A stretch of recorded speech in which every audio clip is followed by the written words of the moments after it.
رسول اللہ صلی اللہ علیہ وسلم نے ارشاد فرمایا، اے لوگو، سلام کو عام کرو اور رشتہ داریوں کو ملاؤ اور کھانا کھلاؤ اور رات کو نماز پڑھو اس حال میں کہ لوگ سوئے ہوئے ہو، تم جنت میں سلامتی کے ساتھ داخل ہو جاؤ گے۔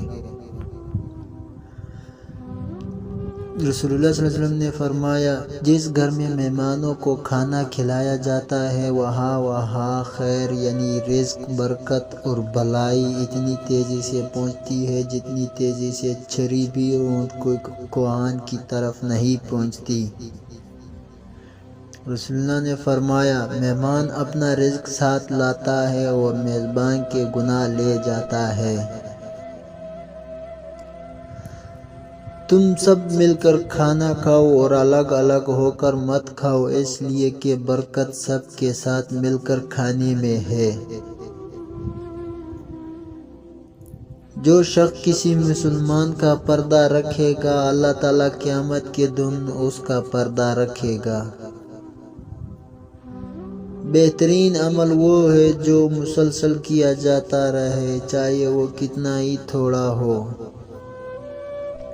بچپن کی نمازیں یاد آتی ہے جب نہ ثنا آتی تھی نہ ہی صورتیں، لیکن اتنا علم تھا کہ وہ سب کی دعائیں سنتا ہے۔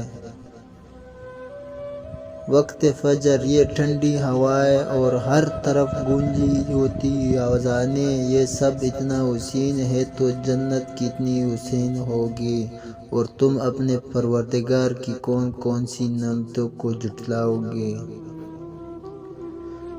نماز فجر یا تہجد میں اٹھنے کے لیے جب بستر پر جائے تو 3 مرتبہ آیت الکرسی پڑھ کر اور بعد ازاں اپنا نام لے کر کہیں کہ مجھے فلاں وقت اٹھنا، انشاءاللہ مقررہ وقت پر آنکھیں کھل جائیں گی۔ اگر فجر کے وقت آپ کی آنکھ خود بخود کھلنے لگے تو رب العالمین کی رحمت پر یقین رکھتے ہوئے گمان کر لیجئے کہ اسے آپ کی عبادت پسند آ رہی ہے اور وہ آپ کے رکوع و سجدوں کا قضا نہیں چاہتا۔